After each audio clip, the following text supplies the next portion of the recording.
अयोध्या में प्रभु श्री राम लला का मंदिर और मंदिर के अंदर विराजित मूर्ति की प्राण प्रतिष्ठा की तैयारी एकदम चरम सीमा पर है। आपने हाल ही में प्रभु श्री राम लला की मूर्ति की पहली झलक भी देख ही ली होगी। अगर नहीं तो हम आपको दिखाते हैं इस मूर्ति की पहली झलक, पर हम आपको सिर्फ इसकी झलक ही नहीं दिखाएंगे, बल्कि आज की इस रिपोर्ट में हम आपको इस मूर्ति की इंच बाय इंच विश्लेषण कर आपको इस मूर्ति का पूरा महत्व समझाएंगे। नमस्कार, मैं यशस्वी जोशी स्वागत करती हूं आपका यूबीई न्यूज में, जहां हम न सिर्फ खबरें लाते हैं बल्कि उनका बारीक और सटीक विश्लेषण भी करते हैं। राम मंदिर के गर्भगृह में स्थापित मूर्ति प्रसिद्ध मूर्तिकार अरुण योगीराज ने बनाई है और इस पर हमारी एक विस्तृत रिपोर्ट आप वीडियो के ऊपर बेल बटन क्लिक कर देख सकते हैं। योगीराज ने मूर्ति बनाते समय हर एक बारीकी का ध्यान रखा है और मानो उन्हें सारे सनातन धर्म को एक धागे में पिरोने की कोशिश की है। आइए मूर्ति के शीर्ष से लेकर पद तक इसका विश्लेषण करते हैं। शीर्ष पर स्वास्तिक हमारी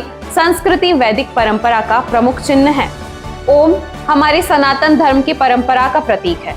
वही गदा बल का प्रतीक माना जाता है। इसके साथ मूर्ति के माथे पर भगवान सूर्य नारायण भी विराजमान है, जिसका सुझाव पीएम मोदी ने ही दिया था, क्योंकि श्री राम सूर्यवंशी हैं। मूर्ति के अंदर भगवान विष्णु के 10 अवतार भी बखूबी दर्शाए गए हैं, जहां सभी 10 अवतार 5-5 कर दोनों ओर दिखाए गए हैं। अब आपको बताते हैं भगवान विष्णु के सभी 10 अवतारों के बारे में। सबसे पहला है मत्स्य अवतार। इस अवतार में भगवान विष्णु ने संसार को भयानक जल प्रलय से बचाया था। साथ ही उन्होंने हयग्रीव नामक दैत्य का भी वध किया था, जिसने वेदों को चुराकर सागर की गहराई में छुपा दिया था। दूसरा है कूर्म अवतार।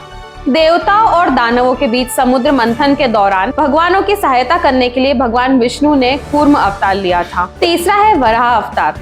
पुरातन समय में दैत्य हिरण्याक्ष ने जब पृथ्वी को ले जाकर समुद्र में छुपा दिया था, तब ब्रह्मा की नाक से भगवान वराह के रूप में भगवान ने जन्म लिया था। इसके बाद नरसिंह अवतार में भगवान विष्णु ने भक्त प्रहलाद को दैत्य हिरण्यकश्यप से बचाने के लिए इस रूप में प्रकट हुए थे। इसके बाद है वामन अवतार, जिसका मुख्य उद्देश्य राजा बलि का मान भंग करना था तथा देवराज इंद्र को फिर से स्वर्ग लोक का राज्य सौंपना था। यह अवतार भगवान विष्णु का पूर्ण मानव रूपी अवतार था। परशुराम अवतार भगवान ने अन्याय, अत्याचार और अधर्म के प्रतीक बने राजा कार्तव्य सहस्ता अर्जुन के दुष्कर्मों से आतंकित धर्मशील प्रजा का उद्धार करने के लिए ईश्वर ने मनुष्य के रूप में अवतार धारण किया था। इसके बाद भगवान ने राम अवतार लिया।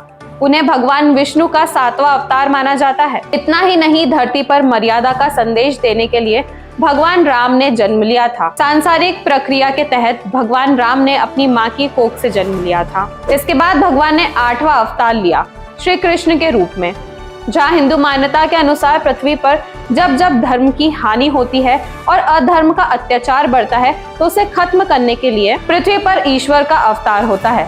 भगवान श्री कृष्ण ने गीता के श्लोक के माध्यम से अपने अवतार का यही कारण बताया था। इसके बाद भगवान ने बुद्ध का अवतार लिया, जब एक समय दैत्य की शक्ति बहुत बढ़ गई थी। उन्होंने देवताओं के निवास स्वर्ग पर कब्जा कर लिया था।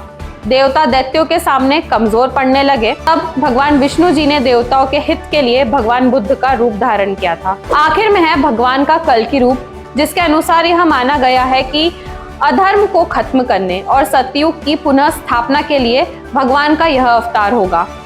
कल्कि अवतार लेकर श्री हरि धरती से पापियों का नाश करेंगे। वही उनके चरणों में कमल भी बनाया गया है। उनके दाईं चरण तरफ हनुमान जी हैं, जो उनके सबसे बड़े भक्त थे और जिन्होंने माता सीता को आजाद करने के लिए भगवान राम और रावण के बीच युद्ध में एक अहम भूमिका निभाई थी। उनके दूसरे चरण पद तरफ पक्षीराज गरुड़ है, जो रामायण में जटायु की भूमिका में थे, जो अपने प्राण त्यागने तक भगवान राम के प्रति समर्पित रहे, साथ ही जिन्होंने माता सीता की रक्षा का अटूट प्रयास किया था। मूर्ति में राम लल्ला के बाएं हाथ को धनुष बाण पकड़ने की मुद्रा में दिखाया गया है। प्राण प्रतिष्ठा के दौरान बाएं हाथ पर सोने का धनुष स्थापित किया जाएगा। फिलहाल राम लला की मूर्ति की आंखों पर कपड़ा ढका गया है। 22 जनवरी को प्राण प्रतिष्ठा की विधि पूरी होने के बाद प्रधानमंत्री नरेंद्र मोदी रामलला की आंखों से कपड़े को हटाएंगे, फिर सोने की सलाई से सूरमा लगाएंगे। इसके बाद रामलला को शीशा दिखाएंगे। तो यह थी हमारी आज की एक खास रिपोर्ट। और आपको हमारी ये रिपोर्ट कैसी लगी, अपने विचार हमसे जरूर साझा करें। वीडियो पसंद आए तो इसे लाइक और शेयर करें, साथ ही हमारे चैनल को सब्सक्राइब जरूर करें। UBE न्यूज आपके लिए लाता रहेगा देश विदेश से जुड़ी खबरें। तब तक के लिए धन्यवाद।